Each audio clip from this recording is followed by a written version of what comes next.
नमस्कार, मी सतीश झारप.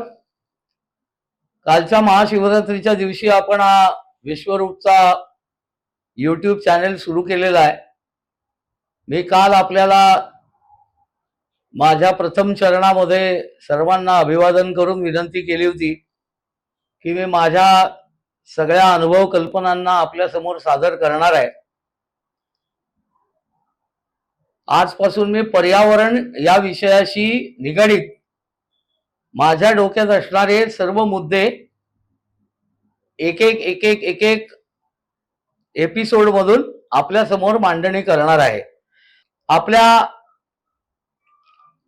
सर्व जणांना, सर्व श्रोत्यांना, सर्व प्रबुद्ध आणि आस्थावान नागरिकांना माझी खूप कळकळीची विनंती आहे की या कल्पनेचा गांभीर्याने विचार करून आपल्या आपल्या कुवतीनुसार सर्व स्तरावर याकरता आपण प्रयत्न करून या गोष्टीला जर आपण अंतिम यशापर्यंत नेऊ शकलो तर माझी खात्री आहे की पर्यावरण रक्षणाला भरीव मदत झाल्याशिवाय राहणार नाही. मित्रांनो, तुम्हाला मला माहिती आहे की भारत हा अनादी कालापासून एक प्रचंड खंडप्राय देश आहे. आज 2024 साली आपण अंदाजे 140 कोटी लोकसंख्येच्या उंबरठ्यावर उभे आहोत. आणि जेव्हा 140 कोटी लोकसंख्येच्या उंबरठ्यावर उभे आहोत असं आपण म्हणतो, तेव्हा त्या सर्व गोष्टींचे जे आवश्यकतांचे प्रक्षेपित परिणाम असतात त्या सर्वांचे चांगले वाईट दृश्य स्वरूपातले परिणाम आपण सर्वजण अनुभवतो आहोत. मग अन्नधान्याची गरज असेल, पाण्याची गरज असेल, शुद्ध हवेची गरज असेल, चांगल्या रस्त्यांची गरज असेल, विजेची गरज असेल, निवाऱ्याची गरज असेल, या सर्व गोष्टींकडे आपण सर्वजण आपल्या आपल्या निवडून दिलेल्या लोकप्रतिनिधींच्या माध्यमातून चालवलेल्या सरकारांच्याकडनं मिळणाऱ्या सर्व उपयुक्त सुविधांचा लाभ घेताना लाभ आणि अडचणी या दोघांचा अनुभव घेत असतो. मी पहिल्यांदाच स्पष्ट करू इच्छितो की माझ्या या मांडणीमध्ये कुणावरही कुठलीही टीका करणं अभिप्रेत नाही. कारण हा विषय माझ्या दृष्टीने पर्यावरण या दृष्टीने संपूर्ण भारतीय उपखंडाच्या मानव जातीच्या अभ्युदयाचा आणि कल्याणाचा आणि पर्यावरण रक्षणातून संपूर्ण मनुष्य जीवाच्या अभ्युदयाचा विषय आहे. त्यामुळे मी आज अतिशय वेगळ्या धाटणीची मांडणी आपल्या समोर करणार आहे. आपल्या देशामध्ये आपण एका हिंदू बहुल राष्ट्रात सर्वजण राहतो. या हिंदू बहुल राष्ट्रात राहतो म्हणून आपण सगळेजण आपल्या आपल्या धर्माच्या पद्धतीनुसार आपल्याला शिकवल्या गेलेल्या परंपरेने आचरण पद्धतींचा अंगीकार करत आलेले आहोत. जसं जीव जन्माला येण्यापासून बारसा आहे, तिथपासून माणसाच्या मृत्यूनंतर करावयाची कार्य आहेत ही प्रत्येक जाती पंथ संप्रदायाप्रमाणे हिंदू धर्माची बदलतात. परंतु मित्रांनो, एक गोष्ट मात्र ही 100% सामायिक आहे, कॉमन आहे, ती म्हणजे हिंदू जीवन पद्धतीमध्ये माणूस मृत झाल्यानंतर त्याला दहन करण्याची पद्धत आहे. परंपरेने हजारो वर्ष या आपल्या भारतवर्षामध्ये मनुष्य जीवाचं दहन हे आपण चिता रचून करतो. हे आम्हाला सर्वांना माहिती आहे. आता चिता रचायची म्हटली की लाकडांची अनिवार्यता ही आपल्या सर्वांच्या सोबत, आपल्या सर्वांच्या समोर ही तात्काळ उभी राहते. आपण सर्वच जण कुठल्या ना कुठल्या तरी क्षणी आपल्या आप्तांच्या अशा मृत्यू समयीच्या या प्रसंगातून पुढे गेलेले असतो. त्यामुळे हा विषय कुणाला नवीन नाही, पण या विषयाची दुसरी बाजू जी आहे ती मी आपल्या समोर ठेवून याच्या चिंतनासाठी सर्वांना उद्युक्त करू इच्छितो. साधारण 60 किलो पासून 100 किलो पर्यंतच्या मनुष्य देहाला संपूर्ण दहन करण्यासाठी अंदाजे 120 ते 240 किलो लाकूड लागतं. आणि याचं जे सांख्यिकी गणित आहे,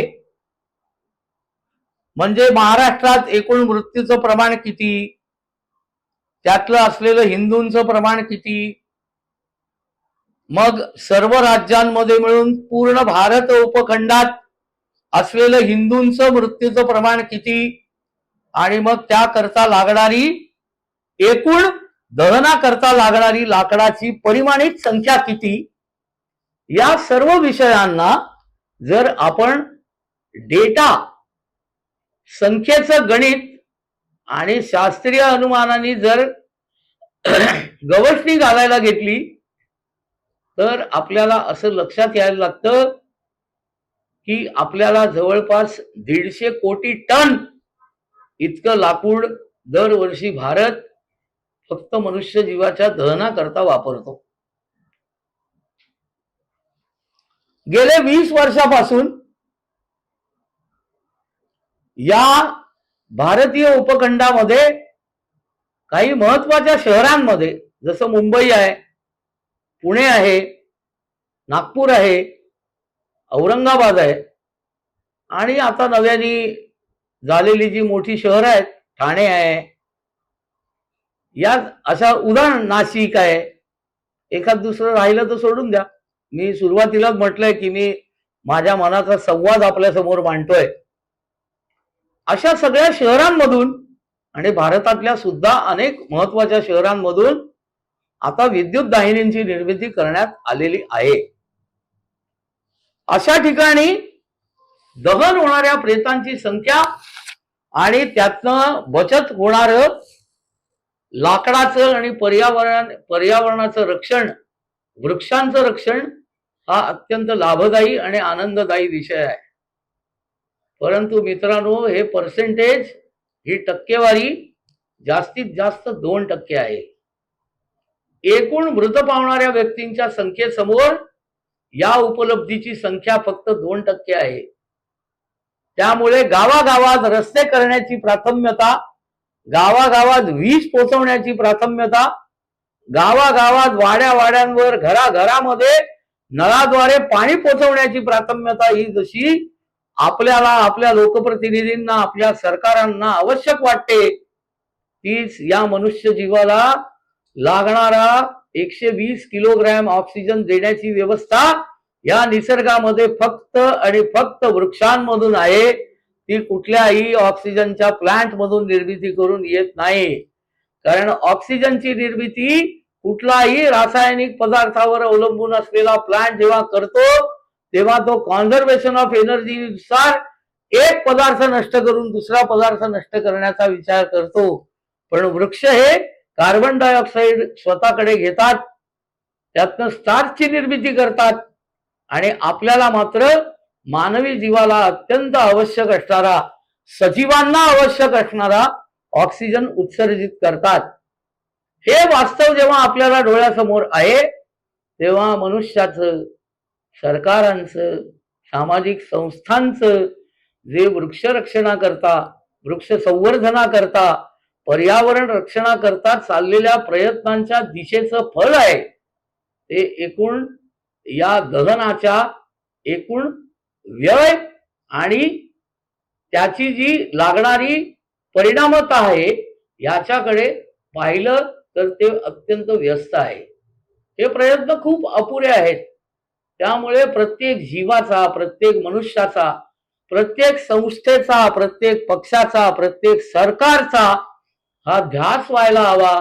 कारण आपल्या व्यवस्थांमध्ये गावागावात फक्त गाव म्हणजे एक स्मशानभूमी नाही, तर प्रत्येक गावातल्या असलेल्या वेगवेगळ्या समाजांच्या वेगवेगळ्या स्मशानभूम्या आहेत. आणि तिथे मिळेल तसं मिळेल तिथून वृक्षतोड अपार होते आणि प्रेत जाळण्याची पद्धती आणि ती व्यवस्था निर्माण केली जाते. मला असं वाटतं की आपल्या देशामध्ये आणि आपल्या देशाच्या सभोवताली LPG सिलेंडरची उपलब्धता चांगल्यापैकी आहे. नव्याने जेव्हा विद्युत दाहिनीच्या काही मर्यादा, या तांत्रिक बाजू आणि विजेची एकूण कन्झम्पशनची जी लिमिट्स आहेत याचा जेव्हा अभ्यास पूर्ण झाला तेव्हा असं लक्षात आलं की विद्युत दाहिनीपेक्षा गॅसवर आधारित शवदाहिनी जर केली तर ती अधिक परिणामकारक, कमी नुकसानदायी आणि अधिक लाभदायी होऊ शकते. माझी आपल्याला सर्वांना विनंती आहे, समाजामध्ये दानशूर व्यक्ती भरपूर असतात. आपण सगळेजण ऐकतो की कुणी शिर्डीच्या साईबाबांना हिऱ्याचा मुकुट दिला, कुणी सिद्धिविनायकाला 1.25 किलो सोनं अर्पण केलं, कुणी राम मंदिराला 50 किलो सोनं कबूल केलंय की नाही माहित नाही, पण मी आपलं उदाहरण म्हणून बोललो. तिरुपतीला काहीतरी आपण अर्पण केलं. हे सगळं अर्पण करताना तो देव जो आहे तो तुमच्या माझ्या प्रत्येकाच्या शरीरात चैतन्य रूपी वावर करतो आहे. त्याची सेवा जर या सगळ्या दानी लोकांकडनं, दानशूर संस्थांकडनं आणि तुमच्या माझ्यामधल्या अत्यंत कार्यक्षमतेने आणि अत्यंत कुशलतेने काम करणाऱ्या मंडळींच्या प्रबुद्ध आणि आस्थेतून झाली तर मला वाटतंय गावोगावी अशा गॅसवर आधारित शवदाहिनींची निर्मिती ही भारताच्या 21व्या शतकातील आणि आपण 2047 पर्यंतची जी स्वप्न बघतोय आत्मनिर्भर होण्याची, त्यात पर्यावरण आत्मनिर्भरता हा आपल्या सर्वांच्या जगण्याचा अत्यंत स्वतंत्र, सार्वभौम आणि हक्काचा विषय आधाराचा असावा. या निमित्ताने, या प्रयोजनाने, या कल्पनेने मी आपल्या समोर याची मांडणी केली आहे. मग शवदाहिनीची किंमत काय असेल, त्याच्याकरता लागणारा निधी कुठून उपलब्ध होईल, हे सगळं जे आहे ते जर समाजाने मनात आणलं, मतदारांनी मनात आणलं तर लोकप्रतिनिधींना मनात आणावंच लागतं. जर समाजाला आवश्यक असणाऱ्या रस्त्याकरता 50 लाख उपलब्ध होतात तर समाजाला आवश्यक असणाऱ्या गॅसवर आधारित शवदाहिनीसाठी सुद्धा लागणारे 25 लाख रुपये उपलब्ध होऊ शकतात. गरज कसली आहे तर आपल्या सर्वांच्या एकत्रित येऊन व्यक्त करावयाच्या निर्धाराची. आपल्या सर्वांकडून या संपूर्ण निर्धाराच्या, सहकार्याच्या आणि पर्यावरणाच्या रक्षणासाठी मनुष्य जीवाच्या अभ्युदयाच्या अपेक्षेत आपल्या सर्वांचा स्नेहांकित सतीश झारप. नमस्कार.